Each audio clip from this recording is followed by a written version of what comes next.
Hey,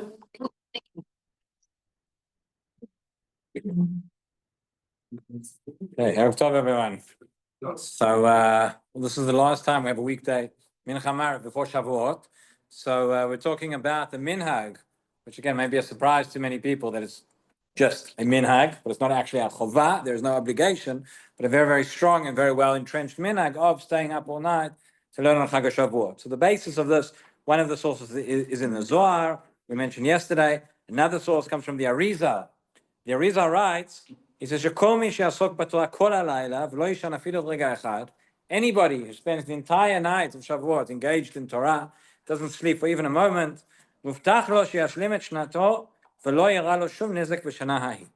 guaranteed, he's promised, says the Arizal, that no harm will come to him the entire night, the entire year, the entire night as well, hopefully.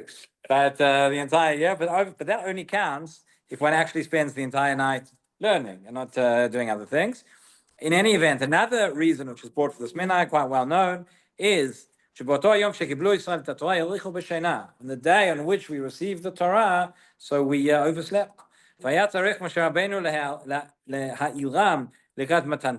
be woken up for Matan Torah, שנאמר, ויוצא משה את העם לקראת האלוקים, מן המחנה והתייצבו בתחתית ההר. Says Moshe went and called all the people.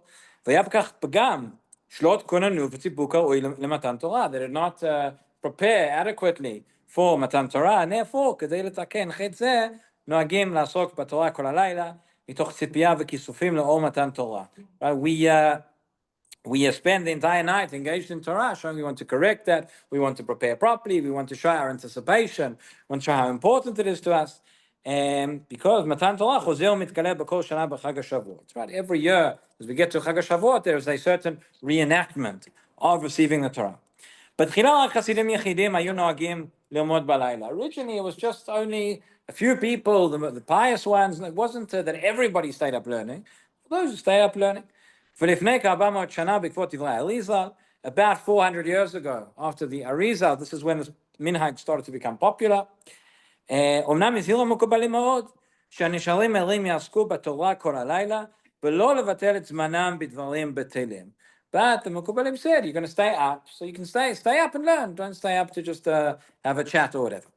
מכל מקום אין חובה לקיים מנהג זה. This is not an obligation to stay up all night. מי שקשה לו להישאר ולעסוק בתורה כל הלילה, if it's going to be difficult to stay up, to stay awake, particularly if you're going to stay awake for the sake of staying awake, but you can't concentrate, you can't learn, you're going to end up just schmoozing the whole night.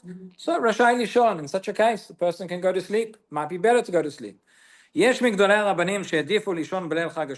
were great rabbis who preferred to sleep on Shavuot night.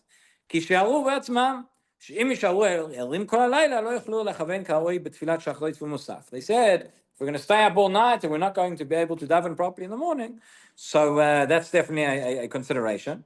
You're not going to be able to stay up in the night and concentrate on your learning. You're going to stay up one night and learn, and then you're going to spend the next week sleeping to catch up. So that's also a problem. But as we said, many people, very popular minhag to stay up all night, who say, meaning the amount that you learn or the quality of your learning on that night may not be as great, right? If you do a simple calculation, say a person stays up after dinner, goes to one shiur, two shiurim, sits and learns for an hour, goes to sleep, wakes up in the morning, spends the next day learning. You can do the calculation and you can get more learning in by going to sleep. But nonetheless, that's the point. That this minhag comes to show an expression of our love of Hashem and our love of the Torah. ואדרבה, יש פה מעלה מיוחדת של מסירות נפש לכבוד שמיים ולכבודה של כנסת ישראל. You're going through something which is difficult, but in order to express your appreciation, express your love for כבוד שמיים and for Torah, and therefore נכון לכל אדם לבחור מנהגו לשם שמיים. Everybody can choose what works better for them. I always tell people, sometimes ask me, should we stay up? Should we not stay up? For Shavuot night, sometimes Bachurei Shiva. So should we stay up? We can go to sleep and we can learn more the next day.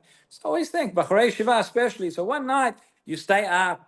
It's about the experience. It's true. You may not have the same quantity. You may not have the same quality of learning, but having the experience, He's doing a number of times of staying up, showing what the Torah means to us, showing that how important this is to us.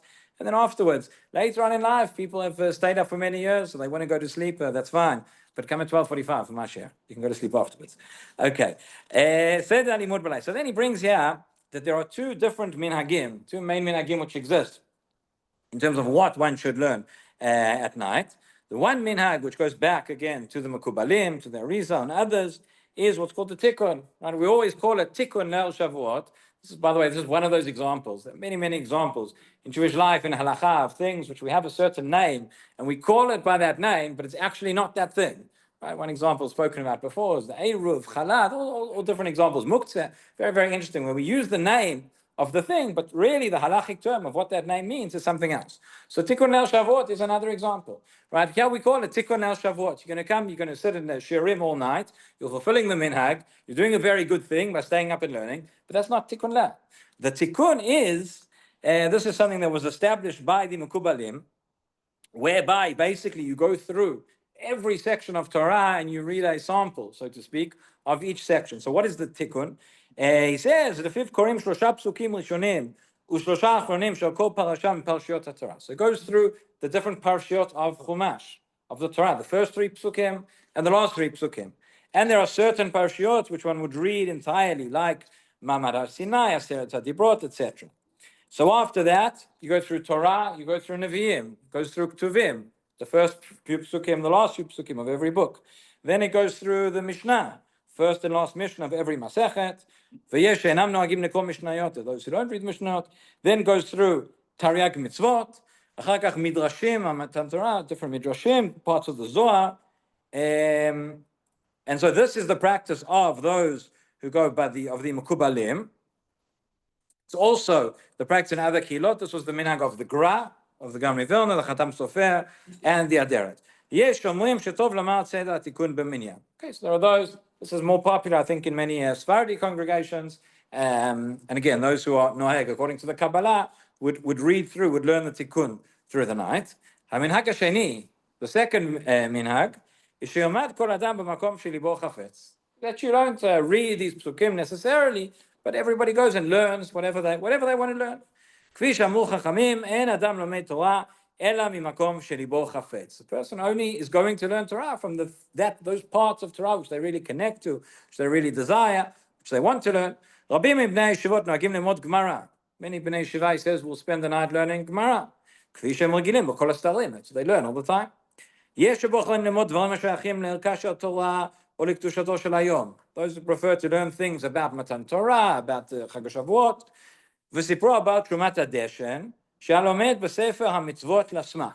Okay, so the Trumat HaDeshen, one of the Rishonim, about 600 years ago, he would go through the Tariag Mitzvot, he would learn Sefer HaMitzvot, and sometimes Hilchot Talmud Torah of the Rambam. Yesh nagulam what Sefer HaMitzvot la'Rambam chen ha'Gemara. Rav Kook, he says, would give a share about Sefer Mitzvot of the Rambam throughout the night.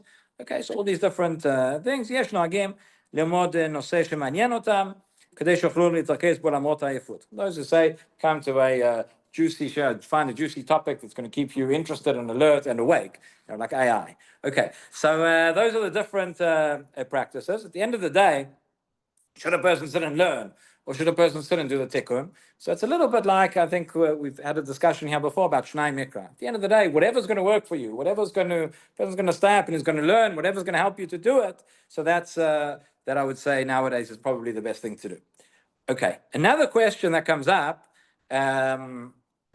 for somebody who stays up all night, this comes up every year, is what do you do in the morning when it comes to brachot, Birkot HaShachar, Birkot HaTorah, etc. And I think there's a big misconception here. The misconception is that people think if you are up all night and you haven't gone to sleep, that you can't say any of the Birkot HaShachar. So that's not correct. Many people think that. I think where this comes from is there are certain brachot which you cannot say if you were up all night. And therefore what happens in most places is that somebody went to sleep, and he comes back, stands up and says all the brachot, and everybody answers amen. Okay? And probably that's done in many places so people don't get confused. But the truth is that most of the brachot, Birkot HaShachar, even if you've gone to sleep, if you've gone to sleep, definitely. But if you haven't gone to sleep, you can still say them. And you should still say them oneself. The only brachot that we have a question about is when it comes to Netilat Yadayim, Elokai Neshama and Hamavir Sheina, as well as Birkot Torah. Those are the questions those are the brachot which are questionable whether one can say them. But all the other Birkot HaShachar, because it is a bracha which is the obligation is to say it each day, and each new day one has an obligation to say those brachot, has nothing to do with the fact of whether I went to sleep or not, or whether there's been a hefsek. New day, there is therefore a new obligation. That's why we have the machloket when it comes to Birkot Torah, whether one can say them if one did not go to sleep. There are those who say that Birkot Torah are like the rest of Birkot HaShachar, which is every new day, there's a new obligation to say Birkot HaShachar. Therefore, there would be a new obligation to say Birkot Torah. There are those who say, no, Birkot Torah are different. Birkot Torah is like a Birkat Mitzvah. If I didn't stop, if I didn't have a Hesech Hadat, a distraction from the Mitzvah, then I don't have a new obligation. So if I've been up all night learning, according to that, I would not be allowed to say Birkat Torah. So let me read very quickly from the Pnei Halacha how he summarizes. He says, גם מי שלא ישן בלילה, מברך את ברכות השחר, מפני שברכות השחר נתקנו כהודאה על הנאה הכללית שמתחדשת לבני אדם בכל יום. All the other ברכות השחר, פוקח עברים, אבי שעמים, מתיר אסורים, etc.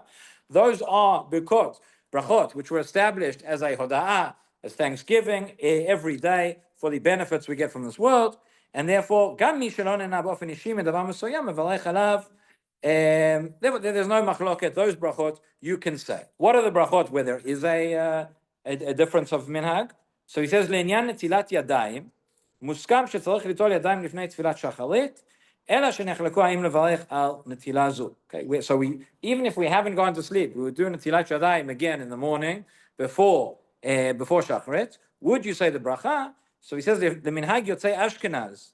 הטוב הוא להתפנות לפני התפילה ולנגוע באחד המקומות המכוסים שבגוף, שמאז הרחצה הקודמת יזיע בו מעט, ובכך יתחייב בנטילת ידיים ברכה. So essentially one goes to the bathroom, this is the Ashkenazi minhag, one goes to the bathroom and after that one washes one's hands and then one can say the bracha netilat yadayim and Asher Atzar as usual.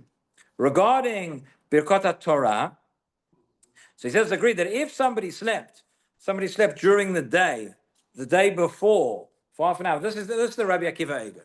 Rabbi Akiva Eiger says that we have a manach shachar. According to one opinion, you can say Birkat HaShachar the next day. According to the other opinion, it's if you've gone to sleep that you have a new obligation for Birkat HaShachar. So therefore he says, if one goes to sleep on Sunday, and Sunday during the day, one has a sleep of at least half an hour in the afternoon, or whatever, so then the next morning, you can say the bracha mima nafshach. If we say that it's a new day that brings the obligation, so it's a new day. If the obligation is after you've gone to sleep, so you went to sleep the day before, and therefore you could say it. So that's the Rabbi Akiva Eiger. If somebody slept the day before, you can say Birkot Torah, no question.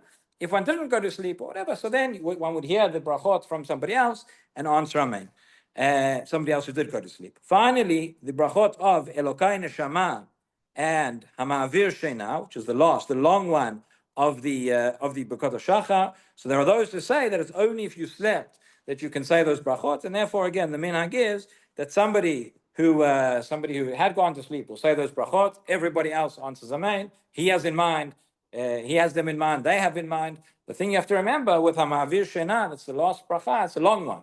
So a lot of people say amen after the first line, but that's not the end of the bracha. You should wait till the end of the bracha and then say amen, and then you've fulfilled the obligation like that. Okay, one other point, just with Birkot Torah, if somebody forgot to say or didn't say it, and you didn't hear anybody else who said it, so it says in the Gemara that when we say Avar Abba, the bracha of by Kriyat Shema, that can also serve as Birkat Torah. So then one would have in mind that is also for Birkat Torah, and then when they finish davening, immediately say a few psukim or learn something, and one would fulfill the obligation that way as well.